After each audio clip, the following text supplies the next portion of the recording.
Salt for souls ஊழியம் தேவராஜ்யத்தை உலகெங்கும் கட்டி எழுப்ப அநேக சுகமளிக்கும் கூட்டங்கள் நடத்தி ஆவிக்குரிய ஆசீர்வாதங்களை கொடுத்து கொண்டிருக்கிறது. சால்ட் ஃபார் சோல்ஸ் ஊழியம் இந்தியா மற்றும் இலங்கையில் ஆதரவற்ற குழந்தைகள் இல்லங்களை ஆதரித்து அவர்களுக்கு தேவையான அனைத்து விதமான உதவிகளையும் வழங்கி வருகிறது. Praise the Lord. எல்லோருக்கும் இயேசுவின் நாமத்தில் வாழ்த்து வரவேற்கிறோம். கர்த்தர் நல்லவர், ஒரு போதும் மாறாதவர். இந்த நிகழ்ச்சியை பார்த்திருக்கிற உங்களுக்கு கர்த்தர் பெரிய காரியங்கள் செய்து உங்களோட வாழ்க்கையை கர்த்தர் உங்களை உயர்த்தி ஆசீர்வதிப்பாராக என்று சொல்லி நாங்கள் வேண்டிக் கொண்டு இந்த ப்ரோக்ராமை ஸ்டார்ட் பண்ணுகிறோம். கர்த்தர் நல்லவர். ஆமென். ஆமென். நாங்கள் போன கிழமையிலே நாங்கள் பார்த்தோம் ரிஜெக்ஷனை குறித்து. ரிஜெக்ஷன் என்று சொன்னால் தள்ளிவிடப்படுதல், தனிமைப்படுத்தப்படுதல். அந்த நேரத்தில் கர்த்தர் எப்படி தாவீதின் வாழ்க்கை குறித்து தான் நாங்கள் அதில் பார்த்தோம். தாவீது ராஜாவாவதற்கு முன்பதாக அவர் எப்படிப்பட்ட சூழ்நிலைகளை கடந்து சென்றார், அதனூடாக எப்படி அவர் வெற்றியை பெற்றுக்கொண்டார். ஸோ முதலாவது அவர் ராஜாவாக இருப்பதற்கு முதலாக அவர் ஒரு தள்ளப்பட்ட ஒரு மனிதனாகத்தான் காணப்பட்டார். ஒரு சாதாரண வாழ்க்கை வாழ்ந்த தள்ளப்பட்ட ஒரு மனிதனாகத்தான், தன் குடும்பத்திலேயே அவர் வெளியில்தான் வாழ்ந்தவராக காணப்பட்டார். ஆடுகளை மேய்க்கிறவராக, அதுதான் அவருடைய எல்லாமாகவே இருந்ததாகவும் நாங்கள் போன கிழமைகளிலே பார்த்தோம். அந்த தள்ளி விடுதலின் ஊடாக கர்த்தர் அவரை எப்படி அந்த தனிமையிலே கூட அவர் வளர்க்கப்பட்டார், கர்த்தராலே அவர் வளர்க்கப்பட்டார் என்று நாங்கள் பார்த்தோம். ஸோ இந்த கிழமையில கர்த்தர் எங்களோடு கூட பேச விரும்புவது கீழ்ப்படிதலை குறித்து. ஸோ இந்த கீழ்ப்படிதல் எப்படி தாவீதினுடைய வாழ்க்கையிலே எப்படி கீழ்ப்படிதல் காணப்பட்டது. இந்த சம்பவத்திலே கோலியாத்தோடு அவர் முதலாக அவர் கோலியாத்துக்கு எதிர்த்து போவதற்கு முதலாவதாக அவருடைய வாழ்க்கையிலே எப்படிப்பட்ட ஒரு கீழ்ப்படிதல் இருந்தது, இந்த கீழ்ப்படுதலின் நிமித்தம் எப்படி இவர் அந்த வெற்றியை பெற்றுக்கொண்டார் என்பதை குறித்து தான் நாங்கள் இந்த நேரத்திலே பார்க்க போகிறோம். ஆமென். கீழ்ப்படிதல் சொல்றது எங்களோட வாழ்க்கையில் இருக்கிற பெரிய சாவி என்று சொல்லலாம், திறப்பு என்று சொல்லலாம். இயேசு கிறிஸ்து எப்படி பிதாவுக்கு கீழ்ப்படிந்தாரோ அந்த வழியில நாங்கள் பார்த்தோம்னு சொன்னா, ஜோன் தி பேப்டிஸ்ட் இயேசுக்கு ஞானஸ்தானம் கொடுக்குற வேலையில அங்கே வானம் திறந்தது, ஆவியானவர் இறங்கினார், ஒரு சத்தம் கேட்டது. அந்த சத்தம் என்ன தெரியுமா சொன்னது? நான் இவர் மேல் பிரியமா இருக்கிறேன். அந்த பிரியமானதுக்கு அர்த்தம் என்னன்னு சொன்னா, இயேசு கீழ்ப்படிந்தார். ஒரு சம்பவம் அங்கே நடந்து, ஜான் தி பேப்டிஸ்ட் இயேசுக்கு ஞானஸ்தானம் கொடுக்க முந்தி அவர் சொன்னார், இல்லை நான் உங்களை ஞானஸ்தானம் கொடுக்க கூடாது, நீங்க தான் என்னைய ஞானஸ்தானம் கொடுக்கணும்னு சொல்லி கனத்தை இயேசுக்கு கொடுத்தார். ஆனாலும் இயேசு சொன்னார், இந்த வசனம், தேவ தீர்க்க தரிசனங்கள் எழுதின வசனங்கள் நிறைவேறும் படி அவரை கீழ்ப்படித்து ஒப்பு கொடுத்தார் என்று சொல்லி, அது வண்ணமாய் ஆண்டவர் சொன்னால் இவர் மேல் நான் பிரியமா இருக்கிறேன் என்று சொல்லி, இல்லையா? ஆமென். கீழ்ப்படிதல் என்று சொல்லும் பொழுது அதனூடாக எங்களுடைய வாழ்க்கைக்கு பெரிதான ஆசீர்வாதங்களை நாங்கள் பார்க்கக்கூடியதா இருக்கிறது.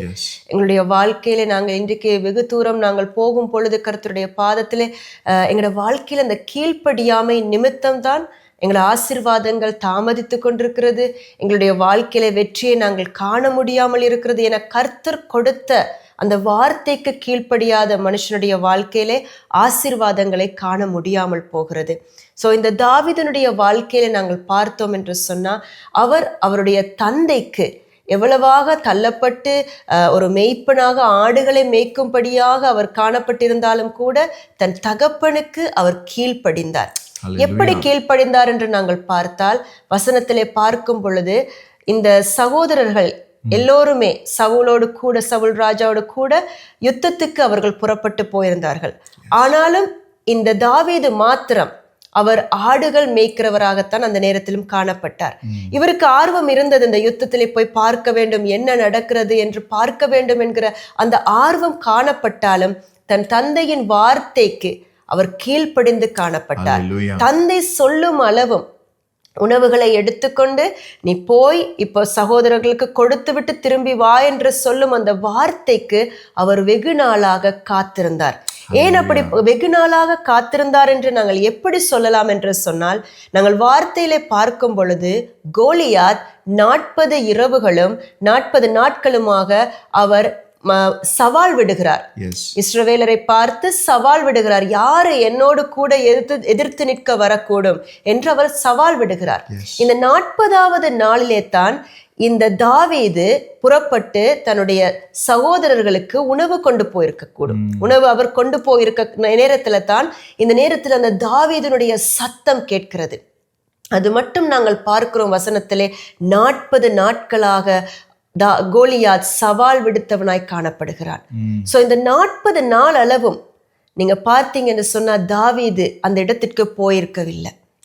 அவர் அந்த இடத்திற்கு போக ஆசைப்பட்டிருந்தாலும் தன் தகப்பன் சொல்லும் அளவும் அவர் காத்திருந்தார். ஒரு காரியம் எனக்கு ஞாபகம் வருது. நீங்க 40 நாள் சொல்ற நேரத்துல இயேசு கிறிஸ்துவும் ஞானஸ்நானம் எடுத்த பிறகு பரிசுத்த ஆவியானவர் அவரை அழைத்து சென்றார். என்னத்துக்காக? 40 நாள் உபவாசம் செய்யறதுக்காக. இயேசு தீர்மானம் எடுக்கவில்லை நான் உபவாசத்துக்கு போகணும்னு சொல்லி. அவர் பரிசுத்த ஆவியானோட சத்தத்துக்கு கீழ்ப்படிந்து தான் போனார். அதுவும் அவருக்கு இயேசுக்கு சவால் வந்தது முதலாவது நாள் இல்லை. அவருக்கு புருஷியா இருக்கலாம், அவர் வந்து சாப்பிட்டு இருக்கலாம், அவர் பலசாலியா சரீரத்தில் இருக்கலாம். ஆனா அவருக்கும் ஒரு சேலஞ்ச் வந்தது 40வது நாள். எப்ப அவருக்கு பசி உண்டாகி தண்ணிக்கு தாகம் இருக்கலாம். ஆனாலும் இயேசு அந்த வேளையில சேலஞ்சை மீட் பண்றார். 40 நாள் முடிகிற நேரத்துல தான் சாத்தான் வரான் சேலஞ்சுக்கு. எப்படி இப்ப நீங்க சொன்னீங்க கோலியாத்தை தாவீது 40 நாளுக்கு பிறகு சந்திக்கிறான்னு சொல்லி, அதே மாதிரி எங்களோட வாழ்க்கையில இந்த waiting time is the winning time. இயேசு வந்து அந்த வனாந்தரத்துல தனிமையா இருந்தார். ஆனா உண்மையாவே தனியமா இருந்தாரா? இல்லையே, தனிச்சு போயிருந்தார். ஆனா பிதாவோட பிரசன்னம் அவரோடு இருந்தது. மனித வீதியில பார்த்தா இயேசு சுத்தி யாரும் இருக்கல, ஆனா தேவ பிரசன்னம் இருந்துச்சு. பரிசுத்த ஆவியானோட அந்த குரலை கேட்டார். அதெல்லாம் அந்த சாத்தான் வந்து சேலஞ்ச் பண்ற நேரத்துல அவர் சாத்தானுக்கு கீழ்ப்படியவில்லையே, அவர் பிதாவுக்கு கீழ்ப்படிந்திருந்தார், பரிசுத்த ஆவியானவருக்கு கீழ்ப்படிந்திருந்தார். ஆமென். நாங்க கீழ்ப்படுதல்னு சொல்லும் பொழுது நாங்க இன்றைக்கு எங்களுடைய வாழ்க்கையில எப்படிப்பட்ட கீழ்ப்படுதல் எங்களுடைய வாழ்க்கையில காணப்படுகிறது? கர்த்தர் கொடுத்த வார்த்தைக்கு நாங்கள் கீழ்ப்படுகிறோமா? இன்றைக்கு நாங்கள் ஒரு பொருளை எடுத்தா, ஏதாவது உங்களோட வீட்டுல நீங்க ஒரு பொருளை வாங்கினீங்கன்னு சொன்னா அந்த பொருளோடு கூட ஒரு இன்ஸ்ட்ரக்ஷன்ஸ் வரும். இன்ஸ்ட்ரக்ஷன் சொல்லும், இப்படித்தான் இதுகளை ஃபிக்ஸ் பண்ணணும், இந்த முறையில தான் நீங்க இதை கையாளணும், இதை நீங்க இப்படி செய்தா இதுக்கு இப்படி நடக்கும், விளைவுகள் ஏற்படும், இதை நீங்க இப்படி கையாண்டீங்கன்னு சொன்னா இதை இத்தனை வருஷ காலத்துக்கு நாங்க கேரண்டி பண்ணுவோம்னு சொல்லி அதுல ஒரு இன்ஸ்ட்ரக்ஷன் மேனுவலோட கூட உங்களுக்கு கொடுக்கப்படும். இப்படித்தான் இன்றைக்கு எங்களுக்கு இன்ஸ்ட்ரக்ஷன் எங்களோட கிறிஸ்தவ வாழ்க்கைக்கு எப்படி கீழ்ப்படிய முடியும்? கர்த்தருடைய வார்த்தை, ஆமென், இந்த பைபிள் தேவ வசனம் தான் தேவன் எங்களுக்கு கொடுத்திருக்கிற இன்ஸ்ட்ரக்ஷன் மேனுவல் புக். ஒரு காரை எடுத்தோமாண்டால், ஒரு வாகனத்தை எடுத்தோம்னா கூட அதுக்கு ஒரு மேனுவல் புக் வரும். எப்படி இதை நாங்கள் ஓட்ட முடியும், இதை எப்படி செய்ய முடியும் என்று. அதே போலத்தான் கர்த்தர் எங்களுடைய வாழ்க்கைக்கு கொடுத்த வசனம் தான் இந்த தேவ வசனம். எத்தனை பேர் இன்றைக்கு இந்த மேனுவலை தேடுறோம். இன்னைக்கும் கூட நான் ஒரு அப்ளிகேஷனை ஃபில் பண்ணிக்கிட்டு இருந்தேன். அதெல்லாம் முடிச்சுட்டு எல்லாம் அதை ரெடியாக்கி வச்சுட்டேன்.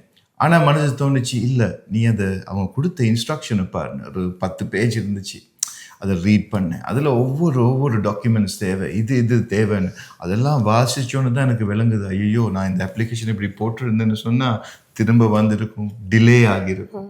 சம்டைம்ஸ் வின்னிங் டைமை நாங்கள் கூட டிலே ஆக்கலாம். சொல்லுவாங்க, அந்த மோசே வந்து எப்படி அந்த இஸ்ரேலைஸ் ஜனத்தை ஈஜிப்ட்லேருந்து கானான் தேசத்துக்கு கொண்டு போகிற நேரத்தில் சிலவங்க சொல்லுவாங்க 4 நாள்னு சொல்லி இதில் போயிருக்கலாம், சிலவங்க சொல்லுவாங்க 10 நாளில் போயிருக்கலான்னு. ஆனால் அவங்களுக்கு 40 வருடங்கள் எடுத்தது போகிறதுக்கு கிட்டத்தட்ட. அதுக்கு என்ன காரணம்னு சொன்னால் வெயிட்டிங் டைம் அவங்களுக்கு வின்னிங் டைமாக இருக்கவில்லை. காரணம் கீழ்ப்படிதல் இல்லை. காரணம் அவங்க வந்து கம்ப்ளைண்ட் பண்ணிக்கிட்டு இருந்தாங்க. மோசஸ் கொடுக்கிற இன்ஸ்ட்ரக்ஷனுக்கு அவங்க கீழ்ப்படியாம நடந்து தெரிஞ்சாங்க, இல்லையா? இன்றைக்கு எங்கட வாழ்க்கையில கூட நாங்கள் வந்து கர்த்தர் கொடுக்கும் முறைகளை கையாளாமல் நாங்களே எங்களுக்கு ஏற்ற முறையில சில நேரத்துல நாங்க எதையாவது ஃபிக்ஸ் பண்ண போனா அந்த மேனுவல் புக்கை பார்க்காம, அந்த இன்ஸ்ட்ரக்ஷன் புக்கை பார்க்காம நாங்களாவே எங்களுக்கு முடியும், இது என்ன சின்ன வேலை தானே, இதை நான் செய்ய மாட்டேன்னா இதுக்கு புக் பார்க்கணுமா, இல்லாட்டி இதுக்கு இன்ஸ்ட்ரக்ஷன்ஸ்களை நாங்க வந்து தொடர்ந்து பார்த்து கொண்டு அதை செய்யணுமான்னு சொல்லி நினைச்சு, எங்களுக்கு தெரியும் தானேன்னு சொல்லி நாங்களே அதை எங்களோட சுய புத்தியில நாங்க அதை செய்ய முயற்சி செய்வோம். கர்த்தருடைய வார்த்தை சொல்லுகிறது, தன் சுய புத்தியின் மேல் சார்ந்திராமல் கர்த்தர் மேல் சார்ந்திருக்கிறவன் கர்த்தரால் அறியப்படுவான், தேவனால் அறியப்படுவான். Lean not onto your own understanding என்று சொல்லுது வேதத்துல. சோ நாங்க கர்த்தருடைய பார்வையில கர்த்தரால் அறியப்பட்டிருக்கிற ஒரு மனுஷனாக நாங்கள் மாற வேண்டும் என்று சொன்னால் இந்த கீழ்ப்படிதல் மிகப்பெரிய ஒரு ஒரு திறவுகோலாக இருக்கிறதுன்னு சொல்லலாம். ஏன்னா எங்களோட வாழ்க்கையில் இந்த கீழ்ப்படிதல் இருக்கும் பொழுது தான் கர்த்தர் எங்களுக்கு வைத்திருக்கும் காரியங்கள் தாமதம் இல்லாமல் அதன் காலத்திலே அது நிறைவேற்றக்கூடியதாக இருக்கும். சில நேரத்துல குடும்ப வாழ்க்கையில கூட சில ஹஸ்பண்ட்ஸுக்காக நான் பேசுறேன். சில நேரத்தில் நாங்கள் வைஃப் சொல்கிறாங்களே என்று சொல்லி அதுக்கு கீழ்ப்படிய இயலாது. நான் தானே தலைவன் வீட்டில், நான் தானே சொல்லி சில நேரம் எங்களுக்குள்ளேயும் அந்த கீழ்ப்படியாத தன்மைகள் இருக்கும். ஏன் வைஃப் சொல்லி நான் கேட்கணுமா? ஆனால் அன்பானவர்களே, சில நேரத்தில் ஆண்டவர் உங்கள் வைஃப்மார்கள் மூலம் பேசுவார். சில நேரம் நாங்கள் நினைப்போம், ஐயோ இவங்களுக்கு ஒன்றும் தெரியாதேன்னு சொல்லி. ஆனால் கர்த்தர் அவங்களுக்கு கூடால பேசுகிற நேரத்தில் நாங்கள் ரெக்கனைஸ் பண்ணி அதுக்கு கீழ்ப்படிய வேண்டும். பைபிள் சொல்லுது, நாங்கள் வைஃப்மாரை என்ன சொல்கிறது கோவப்படுத்திட்டோம்னு சொன்னால் அவங்க எங்களோட சரிப்படி இருக்கிறாங்க. கோவப்பட்டு அவங்களோட மனசை நாங்கள் துன்பப்படுத்திட்டோம்னு சொன்னாங்க, எங்களோட ஜெபம் கூட தடையாகும் என்று சொல்லி வேதம் சொல்கிறது. ஸோ கீழ்ப்படிதல் இம்பார்ட்டன்ட் ஃபேமிலி லைஃப்லையும் கூட. அதே போல மனைவிமார்களும் கணவனுக்கு கீழ்ப்படிதல் அவசியமாக இருக்கிறது என்று சொன்னால் அப்போதான் நாங்கள் ஒரு ரோல் மாடலாக எங்களோட ஃபேமிலியில் இருக்கும் பொழுது தான் கர்த்தர் கிரியை செய்யக்கூடியவராக காணப்படுவார். இந்த நாளில் பிள்ளைகள் கூட தாய் தகப்பன்களை நாங்கள் கனப்படுத்துவது இல்லை. அவர்கள் சொல்லும் பொழுது அவர்களுக்கு என்ன தெரியும், எங்களை விட அவங்களுக்கு தெரியுமான்னு சொல்லி சில இன்றைக்கு பிள்ளைகள் கதைத்து கொண்டு வருகிறதை நாங்கள் கேள்விப்படுகிறோம். ஆனால் தேவனுடைய பார்வையில் அவர் சொல்லுகிறார், நீதிமொழிகளிலே நாங்கள் வாசித்தால், honor your father and mother, நீங்கள் கர்த்தர் உங்களுக்கு கொடுத்த தாய் தகப்பனை நீங்கள் கனப்படுத்த வேண்டும். அவர்கள் கிறிஸ்துவுக்குள் உங்களுக்கு சொல்லும் உபதேசங்களுக்கு நீங்கள் செவி கொடுக்கும் பொழுது கர்த்தர் உங்களை அவர்களூடாக கர்த்தர் உங்களை வழி நடத்துவார். ஸோ எங்களோட வாழ்க்கையில ஒவ்வொரு நபரையும் கர்த்தர் வைத்திருப்பார் எங்களுக்கு பேசுவதற்கு, எங்களை வழி நடத்துவதற்கு. ஆமென். சில நேரத்துல உங்க வீட்டுல கூட உங்களோட அம்மா அப்பா வயசாகி இருக்கலாம். சில நேரத்தில் இந்த சமுதாயத்தில் நாங்கள் பார்க்குற நேரம் வயசான ஆக்களை நாங்கள் ஒதுக்கிடுவோம். அவங்க எங்களுக்கு அட்வைஸ் பண்ணுற நேரத்தில் ஐயோ இவங்க இந்த காதை மூடிக்கொள்ளுவோம், ஐயோ இது புரோக்கன் ரெக்கார்ட் மாதிரி இவங்க பேசிக்கிட்டு இருக்கிறாங்களேன்னு சொல்லி எனக்கு அவங்களுக்கு விட எனக்கு நல்லா தெரியும்னு சொல்லி இந்த காலம் மாறி போயிடுச்சு, நீங்கள் பேசுகிறதெல்லாம் பழைய காலம்னு சொல்லி சில நேரம் நாங்கள் அவங்களோட மனசுகளை நோகப்படுத்துவோம். அதனால் இந்த காலங்களில் தாய் தகப்பன் வயசாக இருந்தாங்கன்னா அவங்கள சொல்லுக்கு கீழ்ப்படிந்து அவங்களோடு கொஞ்சம் உறவாடி தேவண்ட இருதயத்தை நீங்கள் ப்ரீஸ் பண்ணலாம். நாங்கள் பார்க்க போன கர்த்தருடைய வார்த்தையிலே ஆதாமும் ஏவாளும் பாவம் செய்தது நிமித்தம் தேவ மகிமைய அவங்க இழந்து போனாங்க. கர்த்தரோடு பிதாவோடு இருக்கும் அந்த உறவை அவங்க இழந்து போனாங்க. அதனூடாக ஒரு பெரிதான ஒரு செப்பரேஷன், ஒரு பெரிதான ஒரு பிளப்பு காணப்பட்டது பிதாவுக்கும் மனுஷனுக்கும் நடுவிலே. அதைத்தான் இயேசு கிறிஸ்துவானவர் நாங்கள் புதிய ஏற்பாட்டிலே பார்க்கும் பொழுது இயேசு கிறிஸ்துவானவருடைய கீழ்ப்படிதலின் ஊடாக அவர் எங்களுக்கு இரட்சிப்பை கொடுக்கும்படியாக, எங்களை அந்த பாவ சேற்றிலிருந்து மீட்டெடுக்கும்படியாக அவர் எவ்வளவு ஒரு மனித குமாரனாய் தான் இந்த உலகத்துக்கு அவர் வந்தார். அந்த வந்ததும் அவர் மனுஷ ரூபமாக எவ்வளவு பாடுகளுக்குள்ளே அவர் போக வேண்டி இருந்தது. ஆனா அந்த பாடுகளுக்குள்ளே போகும் பொழுது நீங்க நினைத்து பாருங்க, நாங்களா இருந்தா ஐயோ இது எனக்கு வேண்டாம், இந்த மாதிரி ஒரு பாடுக்குள்ள நான் எப்படி கடந்து போவது என்று சொல்லி நாங்கள் சில நேரத்திலே பின்வாங்க கூடும், அல்லது முறுமுறுக்க கூடும். தேவனுக்கு, ஆண்டவரே உங்களுக்கு பார்க்கிறதுக்கு நீங்க பார்க்க மாட்டீங்களா, என்னுடைய போற கஷ்டங்கள் நான் இதை செய்துதான் ஆக வேண்டுமா என்று சொல்லி நாங்கள் அநேக வசனங்களை நாங்கள் ஏறெடுக்க முடியும். ஆனாலும் இயேசு அந்த இடத்திலே எங்களுக்காக, எங்களை நேசிப்பதன் நிமித்தமாக அவர் அந்த சிலுவையை சுமந்தார், தன்னையே பலியாக்கினார். இதில் நாங்கள் பெரிதான ஒரு கீழ்ப்படிதலை நாங்கள் பார்க்கிறோம். பிதாவுக்கு அவர் கீழ்ப்படிதலின் நிமித்தமாகத்தான் அன்று ஆதாமும் ஏவாளும் கீழ்ப்படியாமையின் நிமித்தம் செய்த அந்த பாவத்திலிருந்து எங்களை கிறிஸ்து இயேசு கீழ்ப்படிதலின் ஊடாக விடுவித்து எங்களுக்கு ரட்சிப்பை கொடுத்து இன்றைக்கு பிதாவோடு எங்களை ஒப்புரவாக்கி இருக்கிறார்.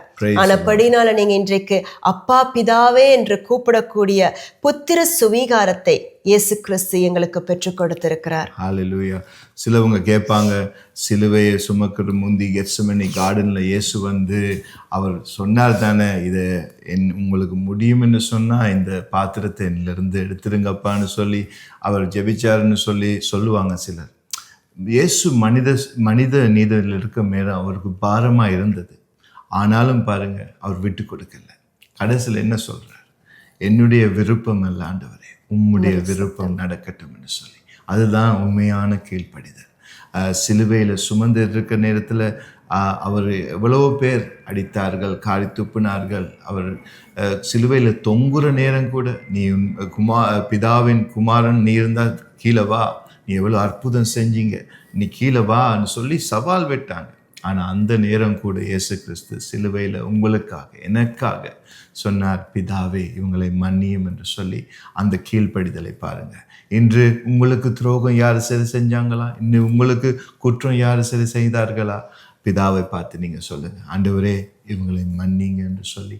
அந்த இருதயம் எங்களுக்கு வேணும் அன்பானவரே. இதுக்காகத்தான் இயேசு சிலுவையில் எங்களுக்காக மரித்து உயிர் தெழுந்தார். பரிசுத்த ஆவியானவரை கொடுத்திருக்கிறார் உங்களுக்கு கீழ்ப்படிதலை பெற்றுக்கொள்ள. ஹல்லேலூயா. இந்த நேரத்தில் நாங்கள் வசனத்தை பார்ப்போம்.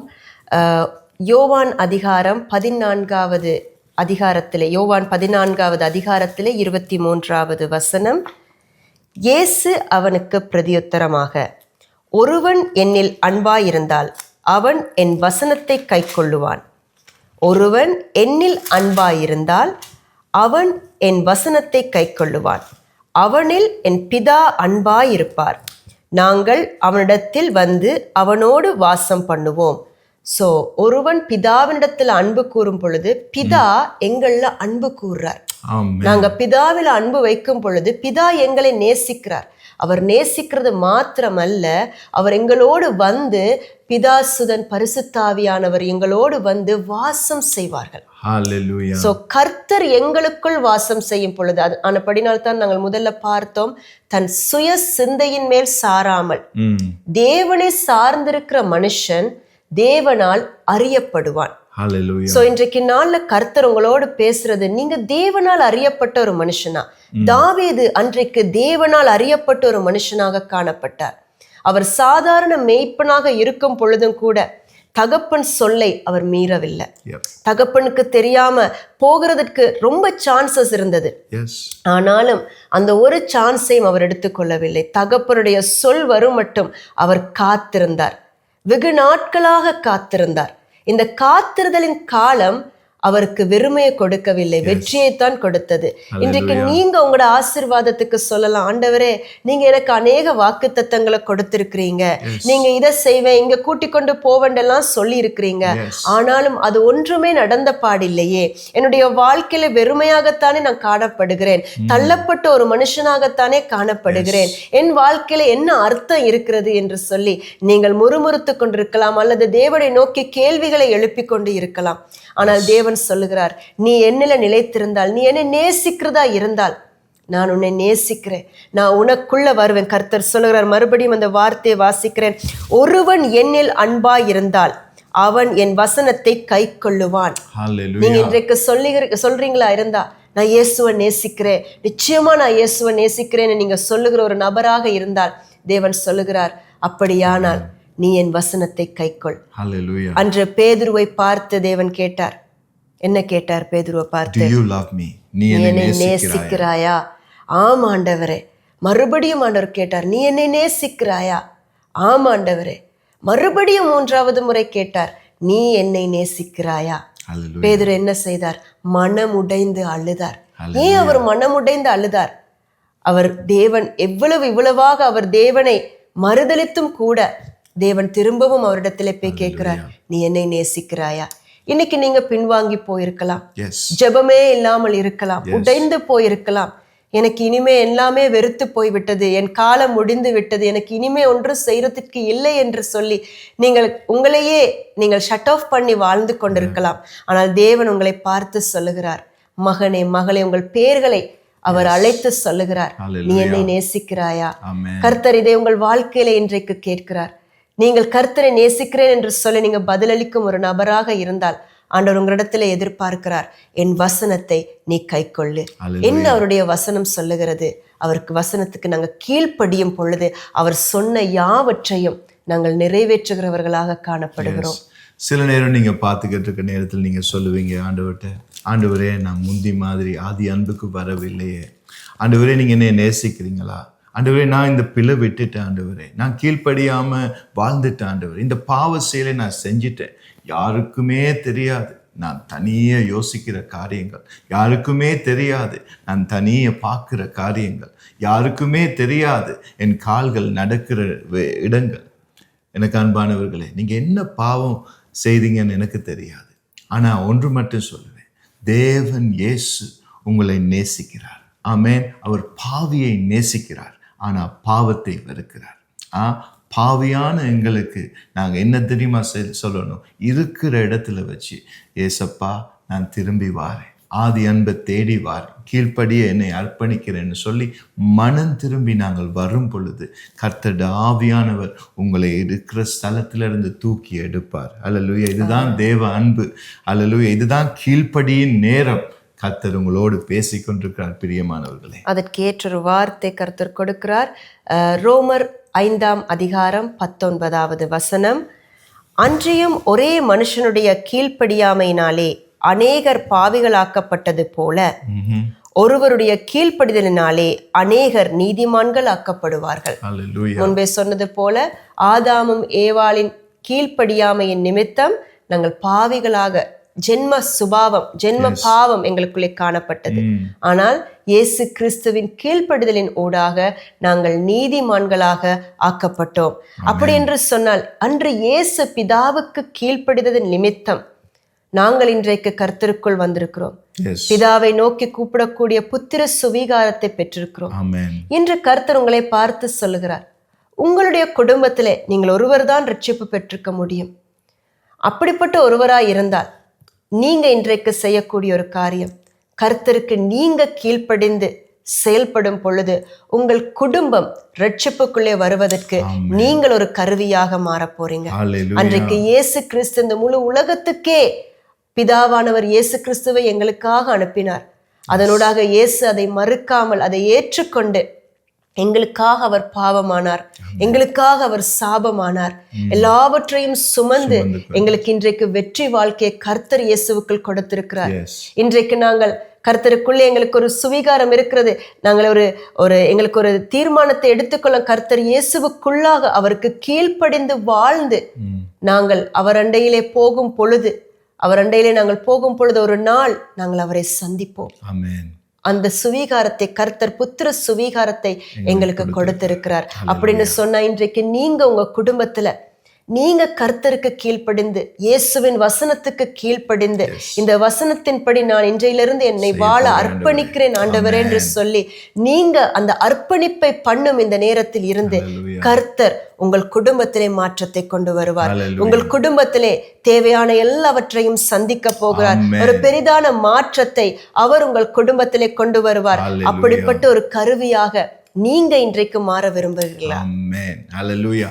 சில நேரத்தில் நாங்கள் கம்ப்ளைண்ட் தான் பண்ணுறது கர்த்தர்கிட்ட, என் ஹஸ்பண்ட் இப்படி இல்லை, என் பிள்ளைகள் இப்படி இல்லை, என் வைஃப் இப்படி இல்லைன்னு சொல்லி குறை சொல்கிறவங்களாவே நாங்கள் இருக்கிறோம். எனக்கு அன்பானவர்களை, நாங்கள் இனிமேல் குறை சொல்லாமல் கர்த்தருக்காய் அவங்களுக்காய் நன்றி சொல்லுவோம். கர்த்தர் அவங்களுக்கு வாழ்க்கையில் வச்சிருக்க தீர்க்க தரிசனங்களோ அவங்க கொடுத்த வாக்குத்தத்தங்களோ அதுக்காக ஸ்தோத்திரம் சொல்லிக்கிட்டு இந்த ஸ்தோத்திர பலியே நாங்கள் எடுப்போம்.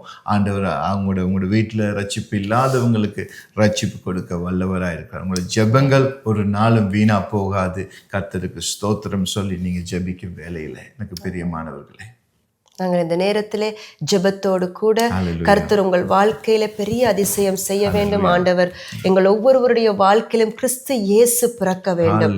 அவர் எங்களை நீதிமான்களாக பார்க்கிறார். அவர் எங்களை நீதிமான்கள் ஆக்குறதுக்காக இந்த உலகத்திற்கு வந்தார். இன்றைக்கு நாங்கள் எப்படிப்பட்டவர்களாக வாழ்கிறோம்? கர்த்தர் இயேசு கொடுத்த ரட்சிப்பை ஏற்றுக்கொண்டு அந்த நீதிமானாக வாழ விரும்புகிறோமா? அல்லது ஆதாமை ஏவாளை போல நாங்கள் பாவத்தை நாங்கள் ஒரு பாவ வாழ்க்கையிலே போக விரும்புகிறோமா? கீழ்ப்படியாமல் அறியாமை நிமித்தம் அந்த பாவத்துக்குள்ளே தள்ளப்பட விரும்புகிறோமா என்று நாங்கள் எங்களுக்குள்ளே நாங்கள் சோதித்தறிந்து இந்த நேரத்திலே நாங்கள் ஜெபிப்போம். நீங்க ஜெபிங்க. ஹல்லேலூயா. Thank you Jesus. ஆண்டவரே கர்த்தாவே, இந்த நேரத்திலே இயேசுவின் நாமத்தினாலே ஜெபிக்கிறோம் பிதாவே. உம்முடைய கரத்திலே ஆண்டவரே பிள்ளைகள் ஒவ்வொருவரையும் நாங்கள் அர்ப்பணிக்கிறோம் அப்பா.